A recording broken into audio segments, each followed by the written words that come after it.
오늘은 오순절에 임하신 성령님이란 제목으로 함께 은혜를 나누고자 합니다. 오늘 본문에는 성령님이 이 세상에 강림하시는 장면을 기록하고 있습니다. 하나님은 영이시고 또 하늘에 계시기 때문에 우리 사람의 눈으로는 볼 수가 없습니다.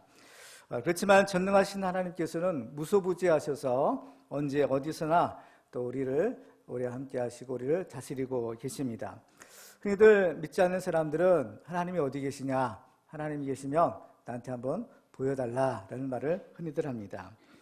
그렇지만 성경에 보면 하나님께서 우리 사람의 눈으로 볼 수 있게 이 세상에 오신 일이 있었던 것을 우리가 발견하게 됩니다. 총 3번에 걸쳐서 하나님의 이 강림 사건이 성경에 기록되어 있는데요. 첫 번째로는 성부 하나님의 강림 사건이에요. 이스라엘 백성들이 출애굽하고 이제 광야의 시내산에 도달하게 됩니다. 그 시내산에서 이스라엘 백성들은 하나님과 언약을 체결하죠. 시내산 언약을 체결할 때 바로 성부 하나님께서 친히 그 시내산에 강림하셨던 일이 있었던 것을 보게 됩니다. 두 번째로는 성자 하나님의 속육신 사건입니다. 하나님의 아들이신 예수님께서 하늘보좌 영광 버리시고 바로 말씀이 육신이 되어서 이 땅에 오신 일이 있었죠. 그분이 바로 우리가 믿는 예수님이신 거예요. 세 번째는 성령 하나님의 강림 사건입니다. 오늘 본문을 보면 성령께서 오실 때에 하늘로부터 급하고 강한 바람 같은 소리와 또 불의 혀처럼 갈라지는 모습으로 임하셨던 것을 보게 됩니다. 이처럼 하나님이 삼위일체 하나님이신데 삼위일체 하나님께서 모두 이 세상에 강림하셨다라는 것은 하나님이 우리와 함께 하신다라는 확실한 증거가 아닐 수가 없습니다. 근데 오늘 본문에 보면 이 성령께서 강림하실 때 특별히 이 오순절 날에 오셨다라는 것을 성경은 기록하고 있는 것을 발견하게 돼요. 그러면 왜 성령께서는 하고 많은 날 중에 하필이면 이 오순절 날에 오셨을까요? 분명한 사실은 이것은 그냥 우연히 이루어진 것이 아니라는 것입니다. 왜냐하면 하나님께서 하시는 모든 일에는 다 의미가 있고 뜻이 있기 때문입니다.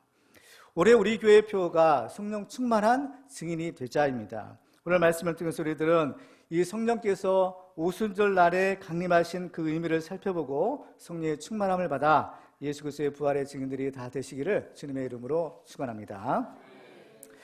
자, 성령께서 이 오순절 날에 강림하셨다는 것은 몇 가지 의미가 있는데요. 첫 번째로는 예수님의 제자들이 구원의 첫 열매가 되었다라는 것을 의미합니다. 오늘 본문에 보면 성령께서 언제 강림하셨는지를 오늘 본 1절에서 이렇게 기록하고 있습니다. 1절 한번 같이 읽어볼까요? 시작. 오순절 날이 이미 이름에 그들이 다 같이 한 곳에 모였더니. 아멘. 오순절 날에 바로 성령께서 오신 겁니다. 이 오순절 날이 어떤 날인가? 성경을 통해서 이 오순절을 우리가 살펴보면 하나님께서 이스라엘 백성들에게 꼭 지켜야 될 3가지 절기를 말씀하십니다. 이 3번의 절기는 유월절과 맥주절 그리고 수장절인 거예요. 이 중에 첫 번째 절기가 유월절인데 유월절은 이스라엘 백성들이 애굽에서 구원받은 날을 기념하는 절기입니다. 장자의 죽음에서 구원받은 사건을 기념하는 절기죠.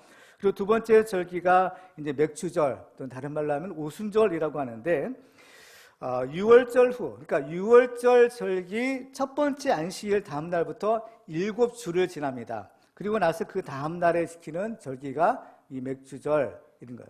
그래서 이 맥주절을 일주가 7일이니까 일주 7일이 7번 지나고 나서 지키는 절기에서 77절이라고도 하고요.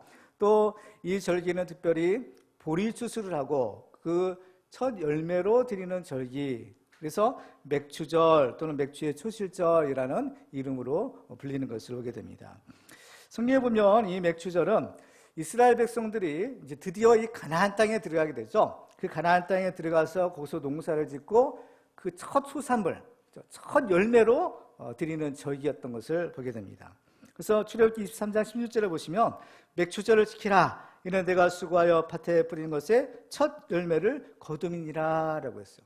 첫 열매로 드리는 절기, 이것이 이제 유월절 맥주절이었다라는 사실입니다.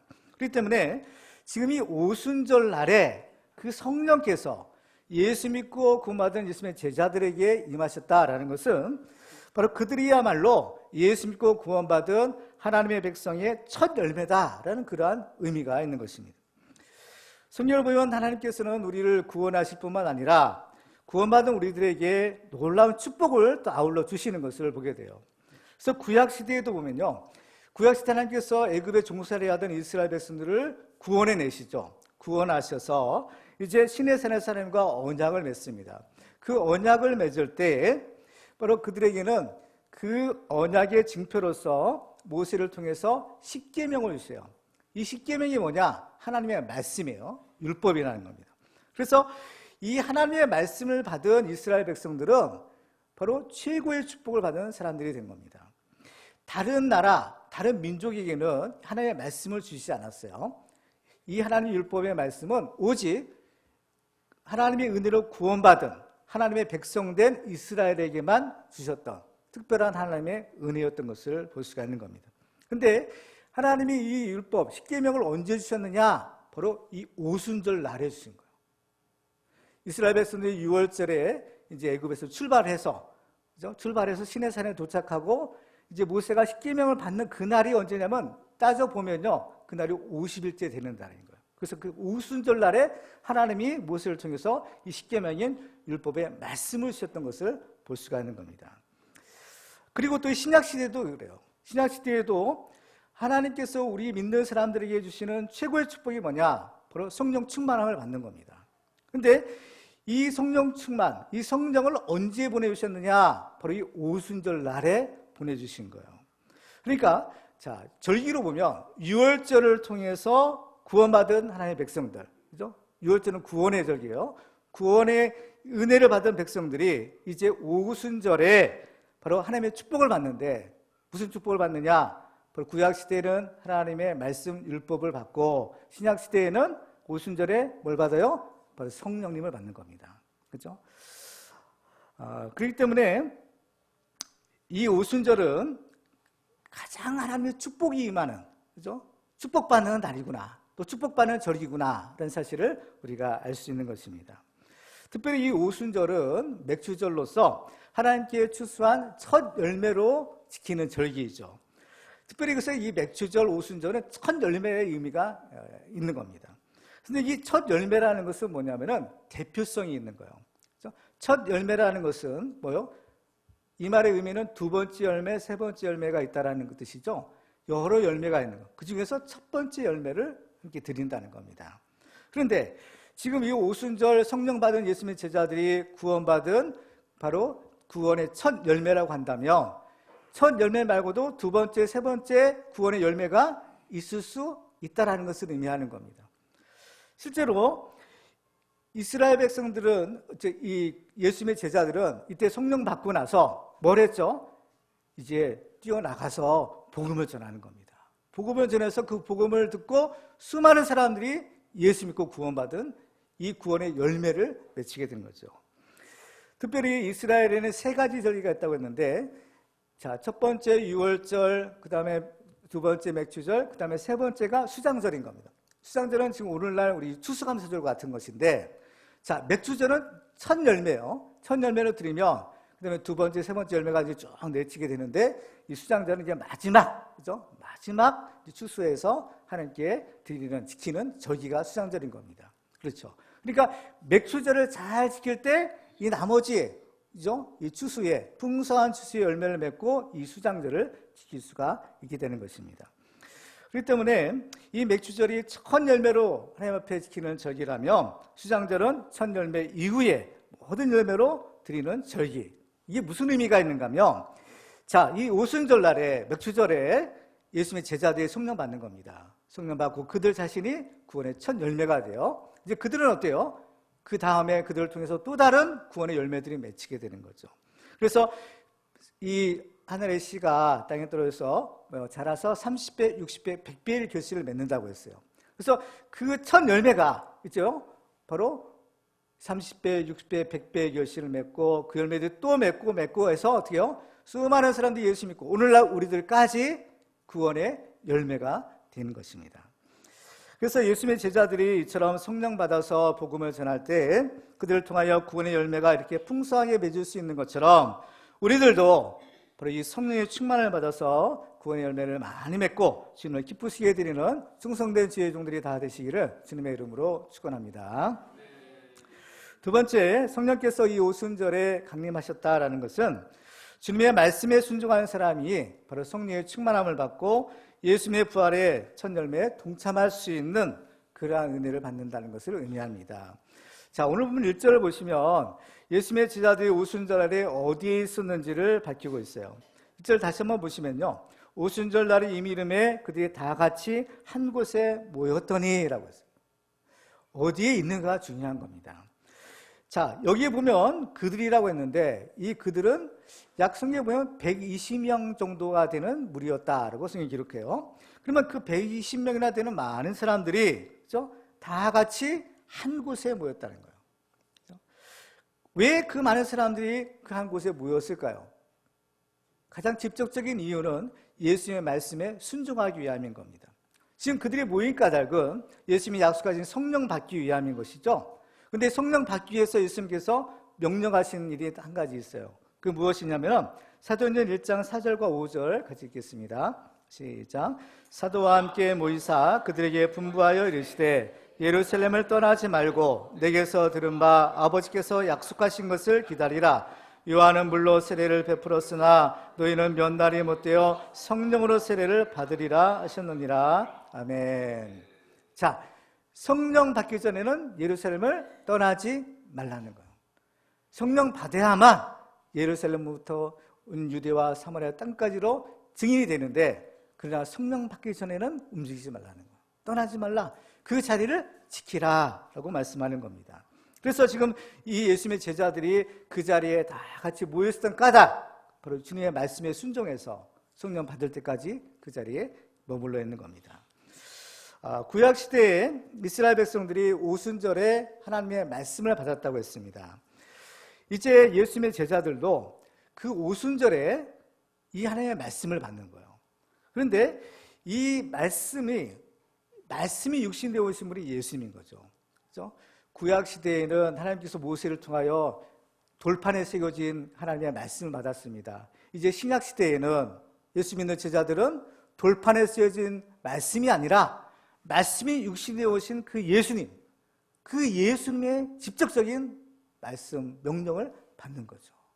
그래서 이 예수님의 구약시대의 이스라엘 백성들이 하나님의 언약 백성이 되기 위해서는 그 율법을 반드시 지켜야 했던 것처럼 이 신약시대에 그 예수를 믿는 하나님의 구원받은 우리 성도들도, 그렇죠? 그 예수님의 말씀에 순종하며 살아야 한다는 것을 의미하는 것입니다.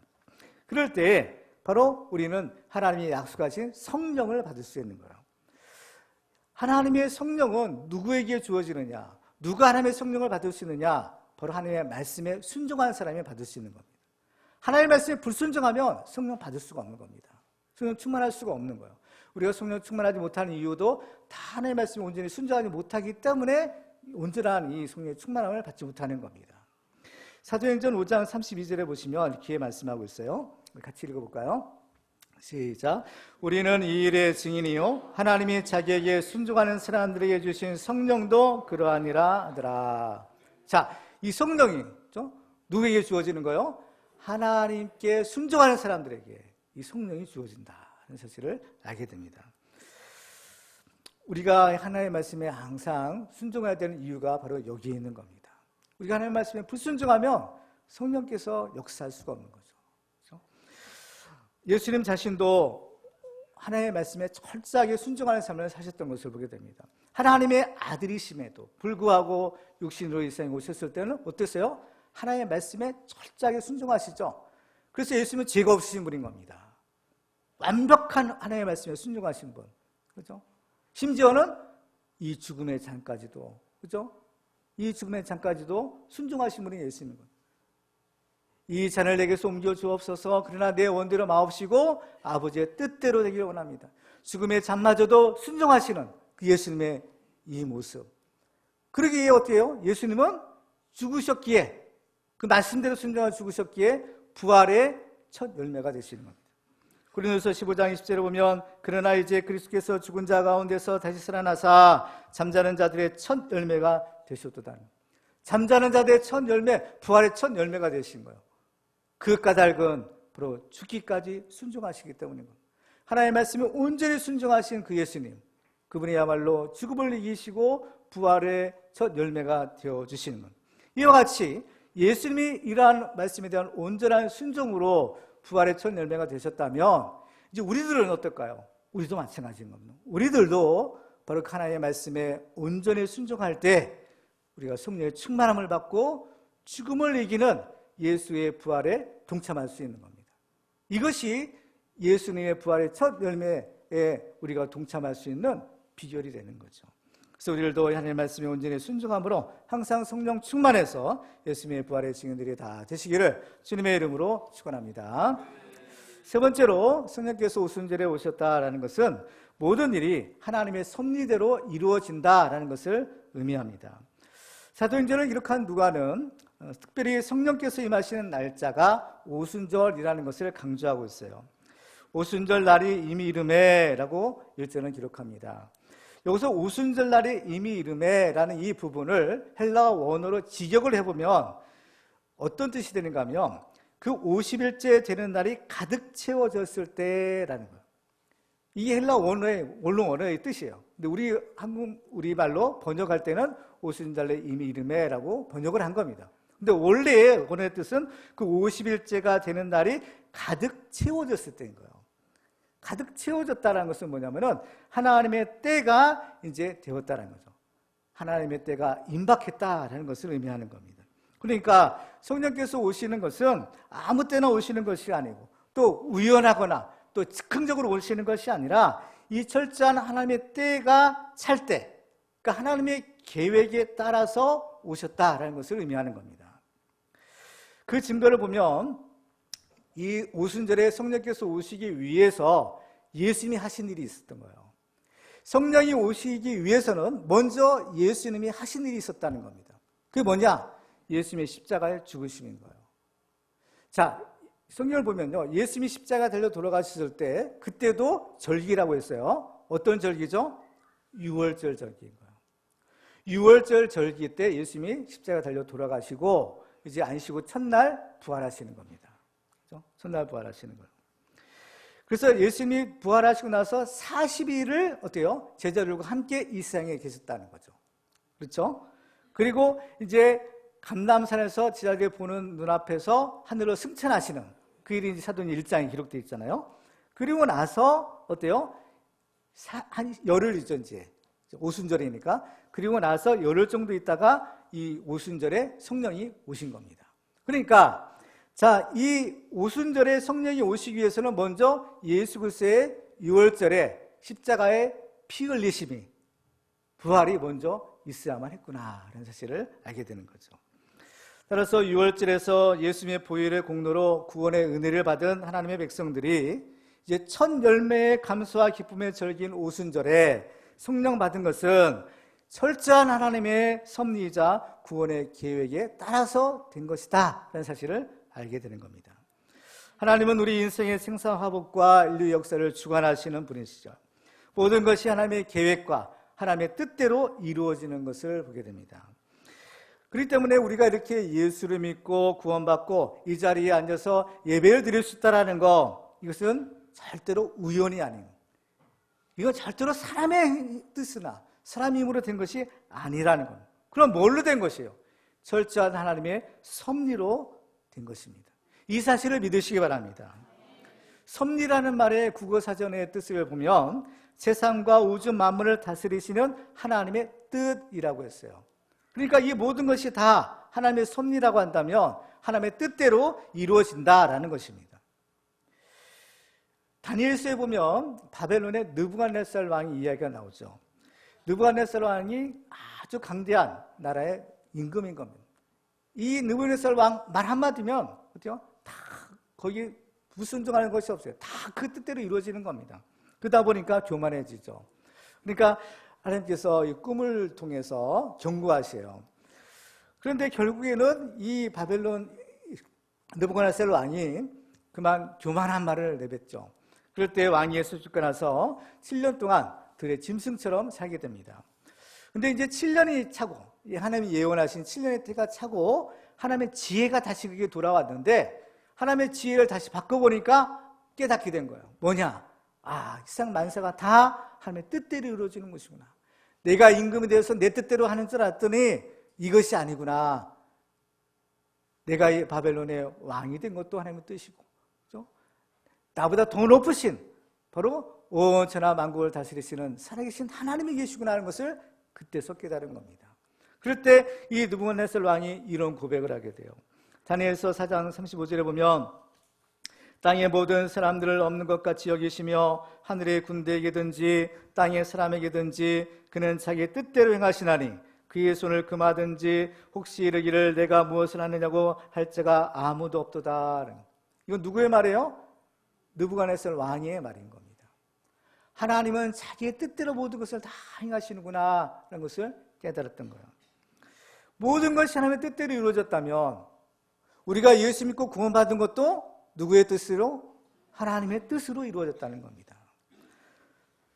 에베소 1장 3절 이하에 보면 이렇게 말씀합니다. 찬송하리로다 하나님 곧 우리 주 예수 그리스도의 아버지께서 그리스도 안에서 하늘에 속한 모든 신령한 복을 우리에게 주시되 곧 창세전에 그리스도 안에서 우리를 택하사 우리로 사랑 안에서 그 앞에 거룩하고 흠이 없게 하시려고 그 기쁘신 뜻대로 우리를 예정하사 예수 그리스도로 말미암아 자기 아들들이 되게 하셨으니 이는 그가 사랑하시는 자 안에서 우리에게 거저 주시는 바 그의 은혜의 영광을 찬송하게 하려는 것이라. 아멘.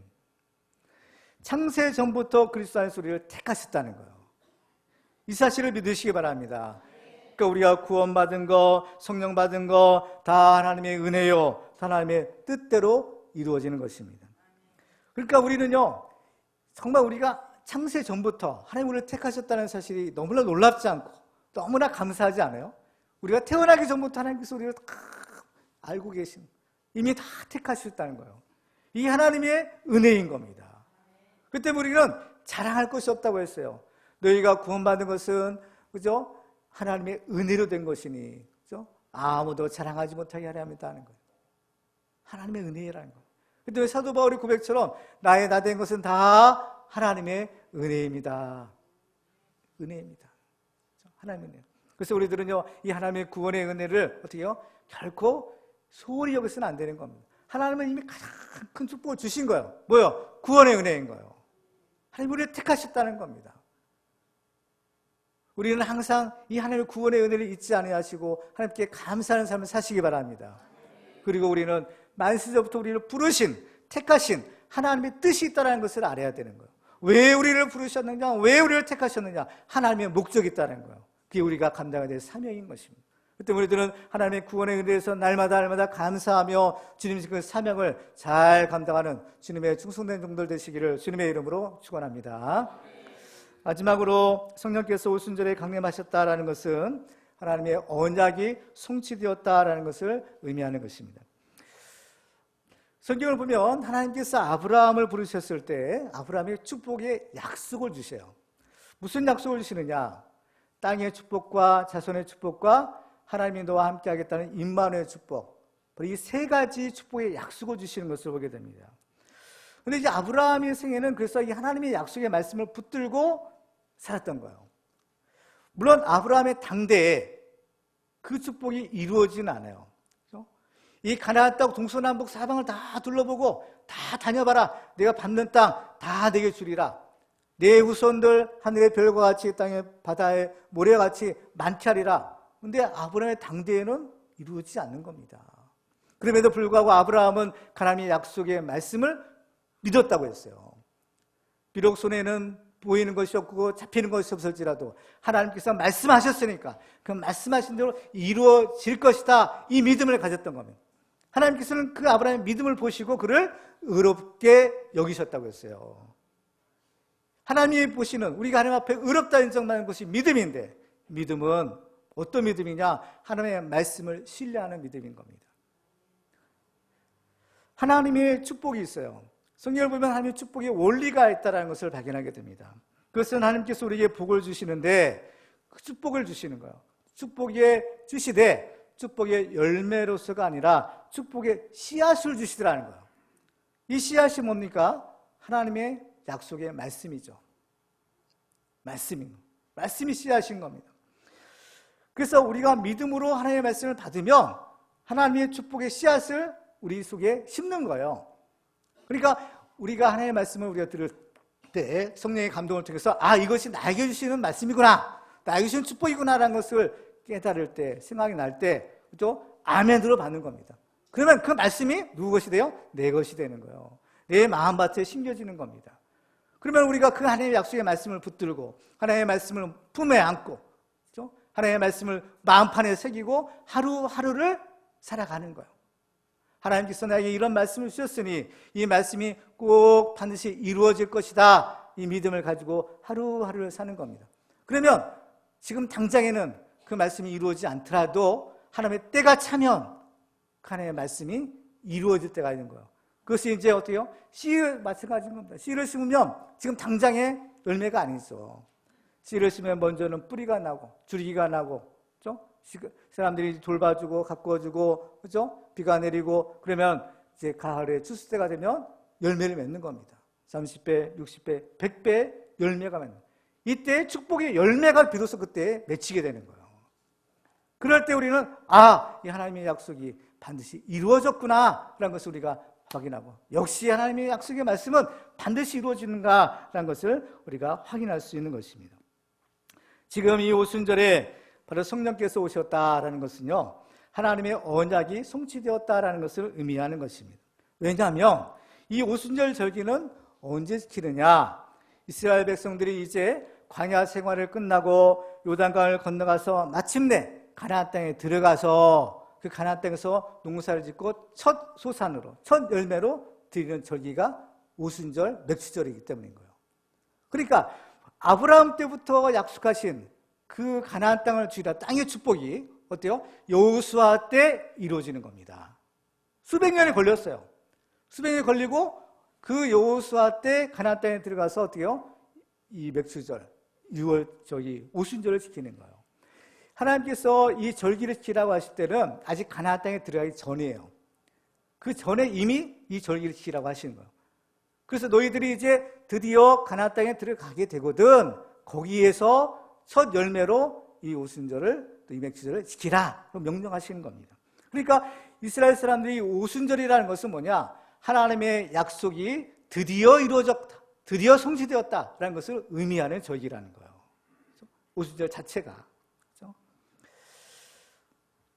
그렇기 때문에 이 베드로는 이 오순절에 성령이 강림하신 사건, 이것을 바로 하나님께서 요엘 선지자를 통해 주신 예언이 성취되는 것으로 본 겁니다. 사람들은 이것을 이해할 수가 없었어요. 그래서 세술에 취했나 보다 조롱도 했죠. 그렇지만 베드로는 아니다, 이것은 하나님께서 오래전에 요엘 선지자를 통해서 주신 예언이 성취된 것이다 라고 보는 겁니다. 그래서 사도행전 2장 16절과 17절을 보면 이는 곧 선지자 요엘을 통하여 말씀하신 것이니 일러스되 하나님이 말씀하시기를 말세에 내가 네 영을 모든 육체에 부어주리니 너희의 자녀들은 예언할 것이요 너희의 젊은이들은 환상을 보고 너희의 늙은이들은 꿈을 꾸리라. 말세에 내가 네 영을 모든 육체에 부어주리니, 내 영이 뭐예요? 성령님. 성령을 보여주겠다는 거예요.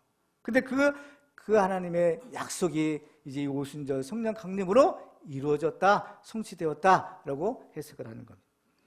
그러니까 하나님의 모든 약속들은요, 다 이루어지는 겁니다. 예수님이 하신 말씀 이루어지지 않는 것이 없죠. 예수님이 사도행전 1장 5절에서 이런 말씀을 주시죠. 요한은 물로 세례를 베풀었으나 너희는 몇 날이 못되어 성령으로 세례를 받으리라 하셨느니라. 몇 날이 못되어라고 했어요. 그렇죠? 몇 날이 못되어. 왜 몇 날이 못되어라고 할까요? 아까도 조금 전에 제가 설명드린 것처럼, 그렇죠? 이제 예수님께서 승천하시기 전에 마지막 이 말씀이 제자들에게 주시는 그 유언의 말씀이라면 이제 40일이 지났죠. 40일이 지나고 오순절에 오셔야 되는데, 그러면 열흘만 지나면, 그야말로 몇 날이 못 되면 드디어 이제 성령께서 오신다는 겁니다. 그 때문에 예루살렘을 떠나지 말라. 그 사명의 자리를, 그 축복의 자리를, 은혜의 자리를 지키라 하는 거예요. 지금까지 하나님의 모든 말씀은요, 다 이루어졌던 것을 보게 됩니다. 그리고 또 앞으로도 하나님의 말씀은 또 다 이루어질 것을 우리가 믿는 거예요. 마태복음 5장 18절에 보면 진실로 너희에게 이르노니 천지가 없어지기 전에는 율법의 1.1획도 결코 없어지지 아니하고 다 이루리라. 세상 천지가 없어져도 하나님의 말씀은 없어지지 않고 다 이룬다는 것이. 그렇기 때문에 우리들은 이 하나님의 말씀을 믿고 순종하는 겁니다. 왜? 하나님의 말씀은 말씀대로 다 이루어지기 때문에 그 말씀을 믿고 그 말씀에 순종하는 거예요. 특별히 하나님께서 우리에게 축복의 약속을 주시죠. 축복의 약속의 말씀을 주시는 거예요. 그러니까 이 약속의 말씀을 우리가 믿어야 된다는 겁니다. 예수님이 항상 우리와 함께 하시겠다라는 약속을 주시죠. 마태복음 28장 20절에 보면 주님이 이렇게 약속합니다. 같이 한번 읽어볼까요? 시작. 내가 너에게 분부한 모든 것을 가르쳐 지키게 하라. 볼지어다 내가 세상 끝날까지 너희와 항상 함께 있으리라 하시니라. 아멘. 예수님의 제자들에게 내가 너희와 세상 끝날까지 항상 함께 있겠다는 거예요. 근데 어떻게 이게 가능할까요? 그렇죠? 요한복음 14장에 보면 예수님께서는 내가 너희를 고아와 같이 버려두지 아니하고 너희에게로 오리라 라고 말씀하시죠. 지금 예수님은 어때요? 부활 승천하셔야 되는 거예요. 본래 계셨던 하나님의 보좌 우편 하나님 앞으로 또 가셔야 되는 바로 그때 예수님께서는 내가 너희와 함께 하겠다. 가시는데 너희 항상 함께 하겠다. 또 가시면서 내가 반드시 너희에게 돌아오겠다. 그와 같이 버려두지 않겠다라고 약속하시는 겁니다. 어떻게 그것이 가능할까요? 그것이 바로 성령 하나님을 통해서인 겁니다. 이 말씀을 주실 때 내가 그와 같이 너희를 버려두지 않겠다라고 말씀하실 때 예수님이 무슨 말씀을 하시는가 하면 성령에 관한 말씀을 주시는 겁니다. 요한복음 14장 16절과 17절 같이 읽어볼까요? 시작. 내가 아버지께 구하겠으니 그가 또 다른 보혜사를 너희에게 주사 영원토록 너희와 함께 있게 하리니 그는 진리의 영이라. 세상은 능히 그를 받지 못하나니 이는 그를 보지도 못하고 알지도 못함이라. 그러나 너희는 그를 아나니 그는 너희와 함께 거하시며 또 너희 속에 계시겠습니다. 아멘. 그렇습니다. 분명히 예수님은 제자들이 보는 앞에서 하늘에 승천하시죠. 구름을 타고 올라가신 거예요. 그런데 그 예수님이 지금 우리와 함께 하시는 거예요. 누구를 통해서요? 성령님을 통해서 우리와 함께 하신다는 겁니다. 그렇죠? 성령께서는 어때요? 우리 속에 함께 거하시고 너희 속에 계시겠다라고 하셨어요. 물론 구약시대도 성령이 역사하시죠.